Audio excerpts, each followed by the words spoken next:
Hey, BookTube. I I wasn't gonna make a video because I made one last night, but uh, I wanted to make just a short video this morning. Yeah, it is Sunday morning.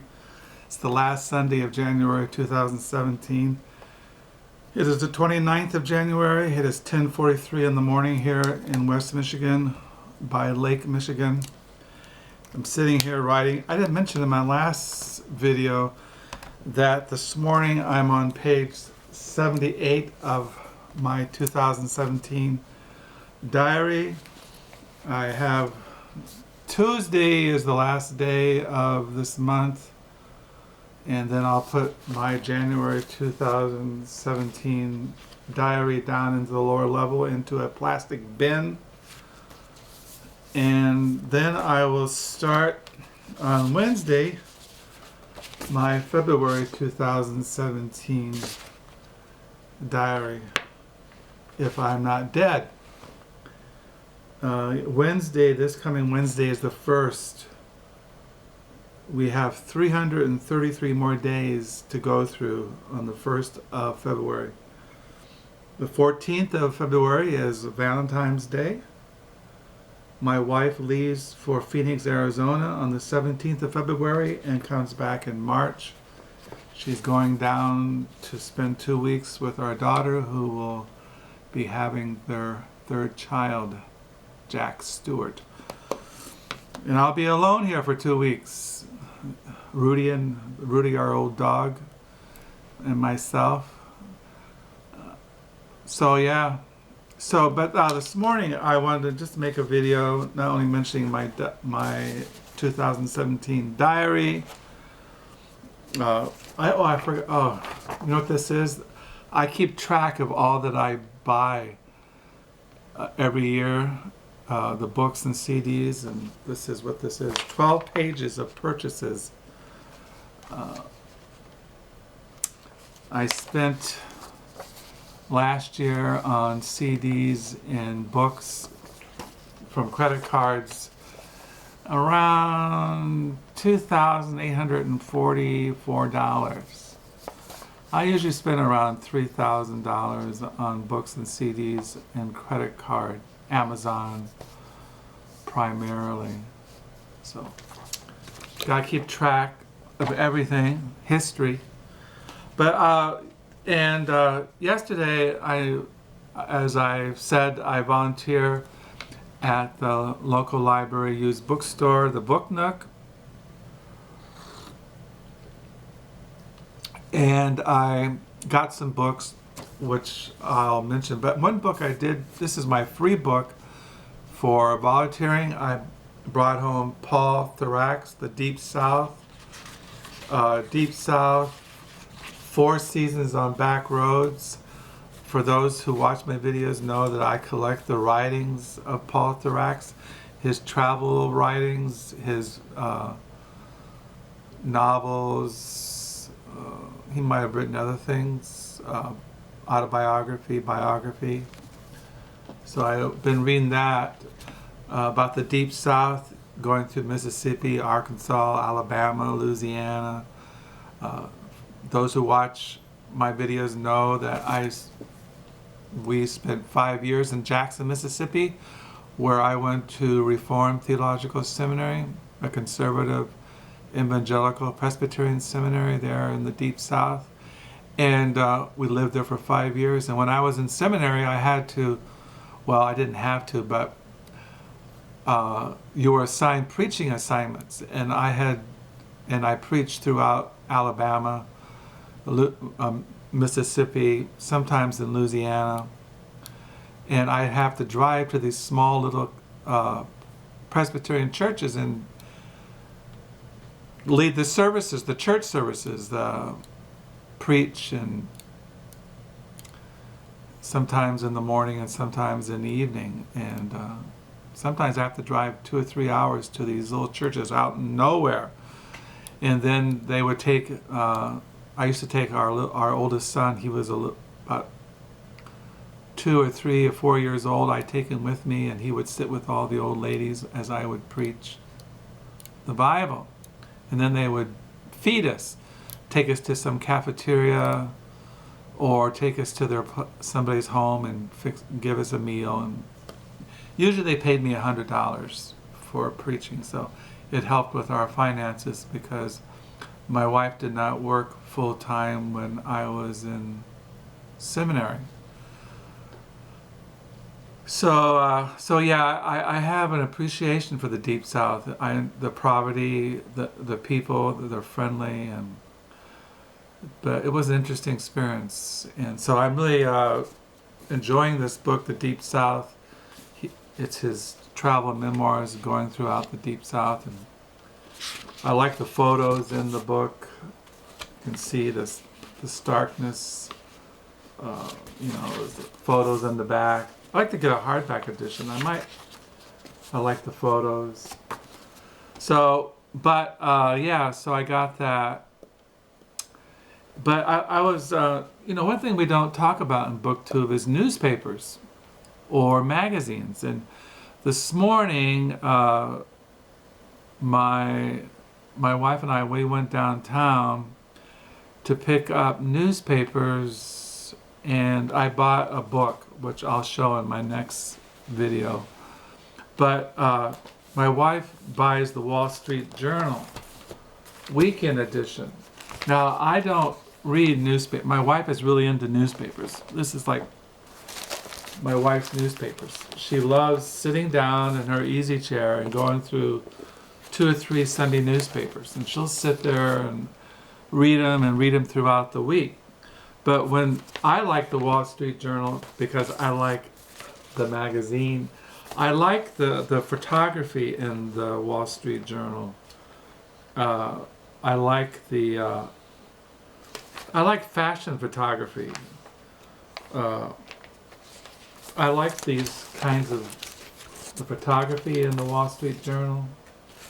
And sometimes I haven't really looked at this morning, like these photos. This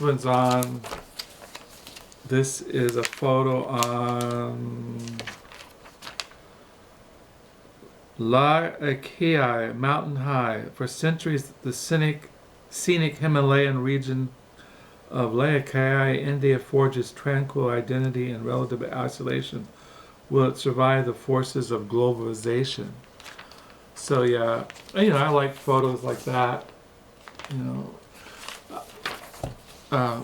Those who know that I'm the oldest of 5 siblings, and my brother after me, my sibling after me, my brother Michael Stanley Williamson, is a photojournalist for the Washington Post, and he's won Pulitzer Prizes, and he's a photographer, and he's on my Facebook, and so yeah, I like looking at this. And then when we get the Wall Street Weekend Journal, the only thing I like to look at is the reviews, the review section. Like it has here, any books that I've recently looked at. Here's a new book on Montaigne, A Life. Montaigne's essays rebuke societies enraptured by superficialities or torn apart by political ideas. Now, I forgot this new biography of Montaigne was coming out, and I'll probably go order it now. I forgot all about it. I have Montaigne's essays. I have a couple of biographies of him. Yeah. Oh, they have Jane Bowles, the collected writings. I pre-ordered that. That's from the Library of America series coming out. I have Jane Bowles and Paul Bowles' writings in our library.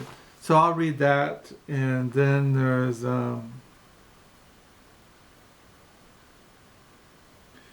The House of Truth. I have that pre-ordered by Brad Snyder.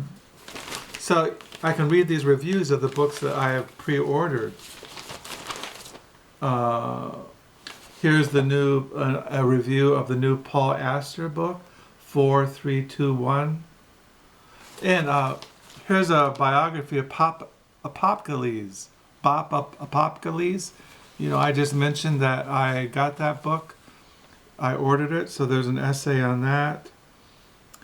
And then, so yeah, there's Sex and Art in Manhattan in the 1950s by Patricia Bosworth. That looks interesting. So yeah, I don't like Rudy, that guy. So yeah, so I can read these reviews, and then after I read the reviews, the section I look at in the Wall Street Journal is off duty. Eating, drinking, style, fashion, design. I'm always kind of curious what men's fashions are, and I like looking at the car reviews. I mean, I drive an old, I think I drive an old Dodge van about 25 years ago, 25 years old. It's rusty, it's all kind of, but it runs. But if I had my choice, I'd buy a Jaguar or a Mercedes-Benz or a Land Rover. But then you got to have the money to kind of maintain that kind of lifestyle. And the lifestyle that we maintain is the life of an old middle-class bohemianism. So yeah, so I look at that, look at travel, the writer's blocks, Baltimore, Mount Vernon Historical District, where F. Scott Fitzgerald lived and wrote, is entering its second Gilded Age. So I look at that. And, you know, I don't have a watch. You know, look at men's fashions. And so that's what I look at when I look at a Wall Street Journal. I don't really look at the news primarily. See, I got to look at it right now because Carol's going to take this to one of her friends. Maybe not the whole paper, just maybe the magazine. Yeah, I don't know why. I always kind of like fashion magazines, the fashions. I just like the photography in these, the Wall Street Journal. I like Vogue, Town and Country magazine. You know, you have the society page, all these rich people and all dressed to the nines.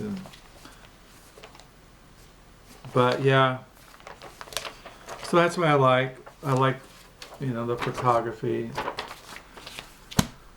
So that's what I'm doing. I'm sitting here writing on my diary on page 78. Like I said, I'm still out of it spiritually. I don't know. I can't read my Christian books. I don't know. I got a Christian book coming in the end of this month. Maybe I'll get into it. I don't know. I don't know what is wrong with me. I don't know what to get my mind into. So I'm just kind of drifting. So that's what's going on here Sunday morning. I'm reading the Deep South, writing in my diary, looking at the Wall Street Journal, I'll read these reviews on these books. I'm kind of curious about the review on Apocalypse, which I showed in my last video. I'll probably read that after I close this video. And so I'll see you next time. Hope you have a good week. I'll probably make a video. My wife goes back to work tomorrow night. Maybe tomorrow night I'll make another video, Lord willing. So until next time, tell me if you read newspapers, if you like newspapers, if you read magazines, what kind of magazines do you like? Do you like literary magazines? Do you like political magazines? Do you like art magazines? Do you like crime magazines? I used to get music magazines. I used to start out with Rolling Stones magazine, and then I got Magnet magazine for years, and then Magnet stopped putting out magazines. I'm always like music reviews, and when I go to like a Barnes and Noble, I look at music magazines and look at music reviews. But I mainly read music reviews online because right now I'm into death and black metal. And I don't know any magazines devoted to that kind of genre of music. But anyway, I like reading music reviews, and I watch on YouTube guys and girls who do music reviews on metal albums coming out. And So anyway, I do look at Pitchfork Media online every day, but they were bought up by some corporation, and now it's all hip hop, and I'm not really into hip hop music. I'm not really into indie music or indie pop or indie folk or indie rock. I'm not into that anymore. I'm just into either complete silence, contemplative silence, just resting in the presence of God, experiencing union with God, or I'm just blasting my head out with some dark, loud, depressing black metal. So anyway, I'll sign off, and until next time, may the Lord bless.